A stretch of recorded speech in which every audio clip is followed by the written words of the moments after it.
Bienvenidos a la sección 317, entalpías de formación. La entalpía estándar de una reacción se define como el cambio de entalpía cuando todos los reactivos y productos están en su estado estándar. Esto lo vamos a representar como delta H con un pequeño círculo como superíndice que me indica condiciones de estado estándar. La entalpía estándar de formación de un compuesto, que vamos a representar como delta H, con el pequeño círculo como supraíndice o superíndice y con una F de formación como subíndice, es el cambio de entalpía de la reacción que forma un mol del compuesto a partir de sus elementos con todas las sustancias en su estado estándar. Si un elemento existe en más de una forma en las condiciones estándar, se usa la forma más estable del elemento para la reacción de formación. Por definición, la entalpía estándar de formación de la forma más estable de cualquier elemento es cero. Entonces, cuando tenemos elementos, vamos a considerar que su entalpía de formación es cero, es decir, que los elementos ya están en la naturaleza. Y vamos a considerar nosotros que a partir de esos elementos se forman los compuestos que nos interesan. Por eso le llamamos entalpías de formación. Las tablas de entalpías de formación junto con la ley de Hess permiten calcular el cambio de entalpía estándar para cualquier reacción si conocemos los valores de delta HF de todos los reactivos y productos. Esta tabla implica una temperatura de 25 grados centígrados o 298 Kelvin y una presión de una atmósfera. Aquí tenemos varias sustancias, su fórmula y la entalpía de formación. Observen que hay tres resaltadas: agua, dióxido de carbono y propano, porque vamos a utilizar estos datos en un ejemplo. Así que para el agua tenemos una entalpía de formación, el agua líquida, de menos 285.8 kJ sobre mol, para el dióxido de carbono en estado gaseoso, de menos 393.5 kJ sobre mol, y para el propano en estado gaseoso, de menos 103.85 kJ sobre mol. Bien, aquí está el ejemplo que les comentaba. Vamos a considerar la combustión de propano gaseoso. Un mol de propano gaseoso reacciona con 5 moles de oxígeno molecular para producir 3 moles de dióxido de carbono en estado gaseoso y 4 moles de agua en estado líquido. Vamos a escribir esta reacción como una secuencia de 3 reacciones. En la primera, no vamos a tener una reacción de formación, sino una reacción de descomposición. Es decir, vamos a descomponer el propano en carbono y en hidrógeno. Y con ese carbono e hidrógeno vamos a formar el CO2 y el agua. Pero vamos por partes. La primera reacción, como les comentaba, es la descomposición del propano. Así que un mol de propano en estado gaseoso se va a descomponer en 3 moles de carbono en estado sólido y 4 moles de hidrógeno molecular en estado gaseoso. Esta reacción es la reacción opuesta a la reacción de formación del propano. Por lo tanto, el delta H de este primer paso sería la entalpía de formación del propano, pero le vamos a poner un signo negativo, como aparece en rojo. Esto me indica que no es una formación, sino una descomposición. En la segunda reacción, lo que estamos haciendo es tomar el carbono de la primera reacción, combinarlo con oxígeno.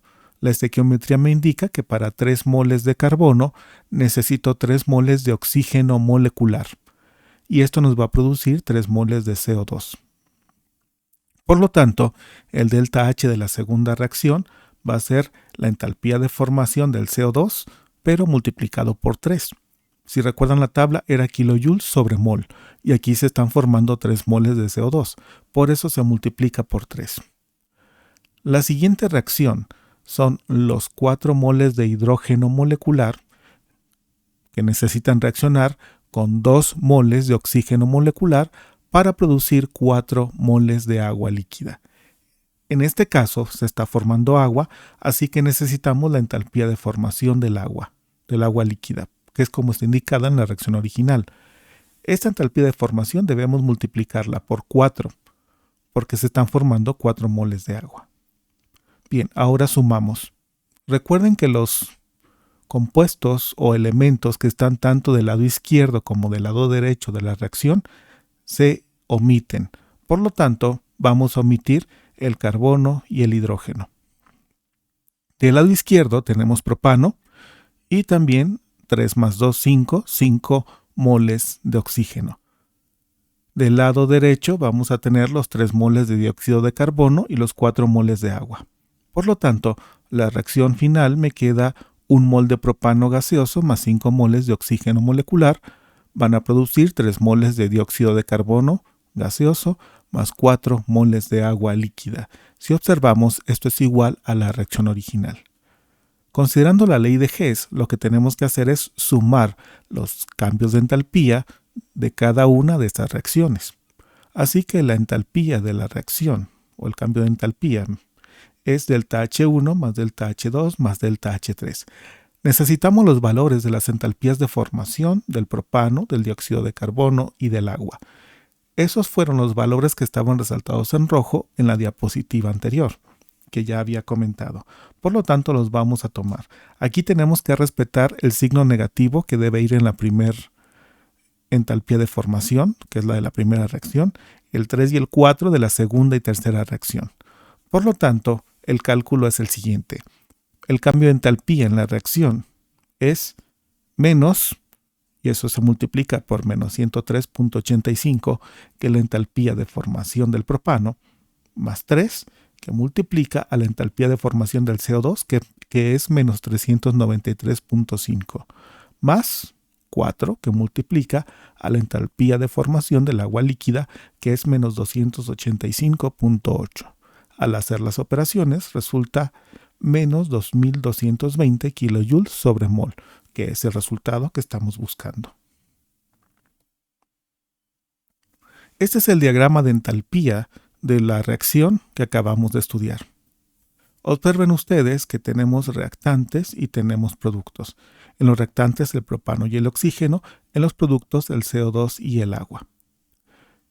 Si bien estamos indicando una vía directa de reactantes a productos con un cambio de entalpía de la reacción de menos 2220 kilojoules, lo que hicimos considerando entalpías de formación fue un primer paso que involucraba la descomposición del propano para obtener carbono e hidrógeno.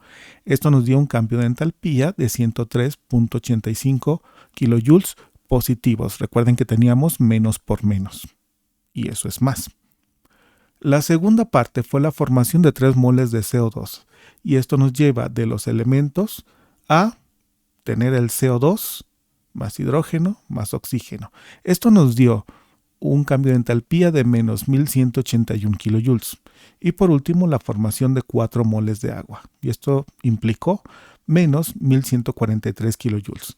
La suma de 1, 2 y 3 me da también los menos 2220 kilojoules que involucraría el paso directo de reactantes a productos. Entonces, la combinación de tablas de entalpías de formación con la ley de Hess nos permite, de una manera sencilla y sin tabular muchísimos datos, poder nosotros obtener cambios de entalpía para una gran cantidad de reacciones químicas. Hasta aquí el video. Muchas gracias por su atención.